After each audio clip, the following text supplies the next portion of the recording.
Coach, we'll get started with you. How do you handle the lofty expectations following the greatest season in program history since Waynesburg's 1966 NAIA National Championship team? Well, I think, we just take what we learned from last season and all the experience that I've had in the 24 years that I've had the privilege of coaching.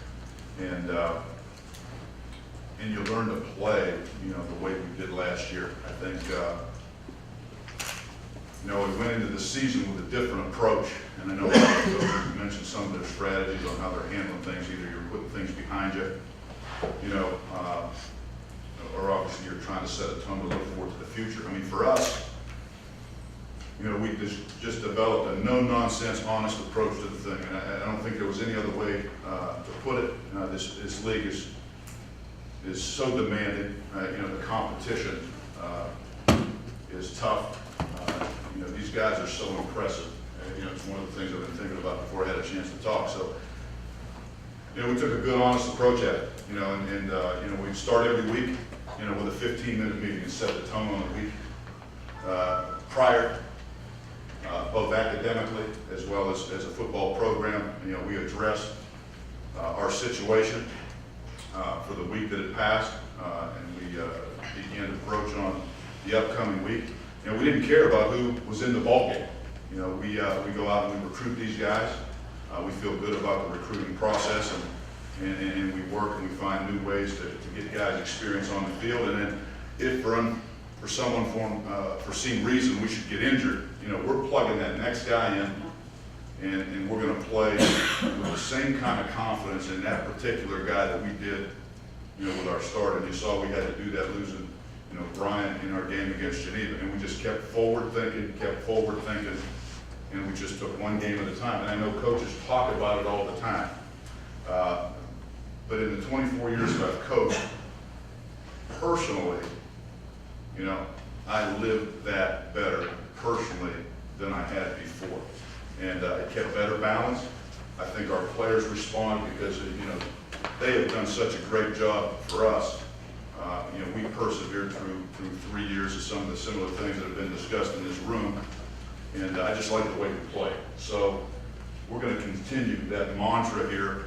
And I'll probably do that as long as I'm coaching. I think it's a great approach to it. I spend a lot of time studying the psychological aspects of things. X's and O's are great, and I'm sure that there are a lot of other tacticians that are better than me from an X and O standpoint. But the kind of guys we recruit, the way we manage them in our program, are things that I'll never stop continuing to work on as a coach to find ways to do things better and relate with my players better too. Coach, going into 2012, the quarterback position was one of your team's biggest questions. This year you have Carter Hill back after playing in 8 games and leading your team to an ECAC Bowl victory. How much has he improved since becoming your starter against Grove City on October 6th? We played 3 quarterbacks last year. We thought Tyler Fadigan was the guy who gave us everything that he had while he was healthy. Carter Hill, I mentioned at this conference last year, was coming back, and it took him a few weeks to get under his belt, and while he was doing that, Dave O'Brien out of Seton LaSalle High School did a great job and led us to a victory at Muskegon. Again, back to that mantra of it doesn't matter who's on the field, get out there and execute and make something happen. So, we feel that we have 2 good quarterbacks that are capable of winning football games for us. And Dave O'Brien is definitely one of those guys, and he did that for Coach Perry at Seton LaSalle. We love the job that he does there and the way he coaches. And we were excited when we got him. Carter Hill happened to be recruited in the same class. We're excited that he thought that much of us to come back. And I thought he did a great job blending in with the team. It was obvious. Everybody is a competitor. Everybody wants to jump in there and be that guy. Carter slow played the thing as well as anybody that I've ever seen. Egoless. While he wasn't playing, he sat back and watched. When he did come in and step into that role, he took charge with an enthusiasm, with a fire, that really changed the way we practice on the offensive side of the ball. So he brings energy to the table. You know, last year when we came into this thing, it's nice to know we have two good quarterbacks going into this season, which is something we didn't know at this time last year. With Hill back for his first full year as a starter, two of his favorite targets from last year, all-conference picks Christian Jackson at wide receiver and All-American Adam Moses at tight end, are both gone. Offensively, who do you believe has the best chance of softening the blow of their departures? Probably Bernie Thompson. Bernie's a little guy at a Union Local High School over in Ohio that's soaking wet, probably about 5'6", 145 pounds. You know, makes catches and makes plays. Other than that, we're going to do it by committee and with a team of tight ends. I think we've got 8 or 10 tight ends on the roster. You know, we don't have great speed to take the top off the thing on the outside. So, you know, we're going to be a little bit bigger on the outside. So, you know, we're going to have to adjust and adapt to our personnel. But, you know, I'd say out of the gate, you know, Bernie be a guy. Coach, last question. While the Jacket offense will see plenty of new faces taking on bigger roles, the defense, which features 8 returning starters, comes back mostly intact, led by first-team all-conference picks Brandon Fedorka and Bryan Gary. How good can your defensive unit be in 2013? Well, I mean, we can be as good as they want to be. I mean, pretty much. I mean, everybody talked about speed, and it's a philosophy for all of us in the recruiting process. I mean, we're going to recruit speed, and we're going to play speed on the field at every position until we lose our ability to be physical at that position. That's when we'll take a little bit more physical over speed. So I love us through the middle. And I love what Coach Meany's been able to do with our defensive scheme. I think he's improved in a lot of areas. In some ways, you know, we got to guard against the explosive plays, but through the middle of the defense, you know, with Fedorka inside there and J.T. Thompson, and then with our linebacking core, as long as they can stay healthy, Ronnie Skinner, Kyle Ritchie, and John Sikora might be, you know, 3 of the better linebackers that we've had on the field at the same time. And then through the middle, led by Bryan, you know, Logan McEnany is just is quietly a very impressive athlete. And then Mike Lebowski, you know, that came in and played for us last year, and really, he's a special player, and he's been great on the field for us. So they can be as good as they want to be. Thanks, Coach. Bryan, injury robbed you of the end of your 2012 season. Can you tell us how the injuries healed up and how that might have motivated you going into your final season at Waynesburg?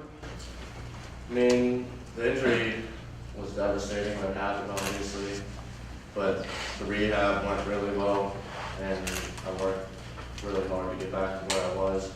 But I'm not really much worried about physically. I mean, mentally it messed with me a lot throughout the past year, but coming now and like I'm back to where I was, I think that it helped me out mentally the most because I just had a different mindset on football, and my knees are pretty great.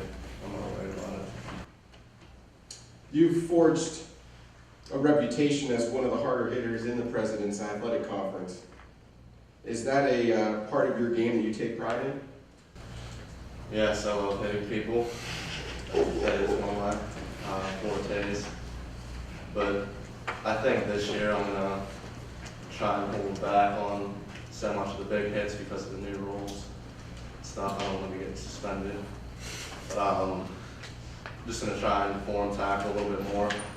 Still going to go for big hits, obviously, but I'm going to try and smarten up my game a little bit on defense to decrease mistakes. The Waynesburg secondary, along with the entire Jacket defense, brings back the bulk of its starters from a season ago. We heard from Coach. Let's hear from you. Just how good can your group be? I think this could be one of our best defenses since I've been here, at least. Our secondary is, our entire defense just has a chemistry that is unreal. We all are on the same page at the same time. We get our calls in, and everyone knows what they're doing on defense, and the experience is just making it unreal. I can't wait to play with my defense. It's been so long since I've been with them, and can't wait to be on the field with them. It's going to be a great year. Bryan, last question. The majority of last year's starting quarterbacks in the conference are all expected to return. How vital do you think the play of Waynesburg's secondary will be towards picking up a second straight conference title and earning a berth in another postseason game? I mean, it's every year it's going to be, it comes down to defense, whose defense is going to play harder. Every offense in our conference is good. We all have good quarterbacks.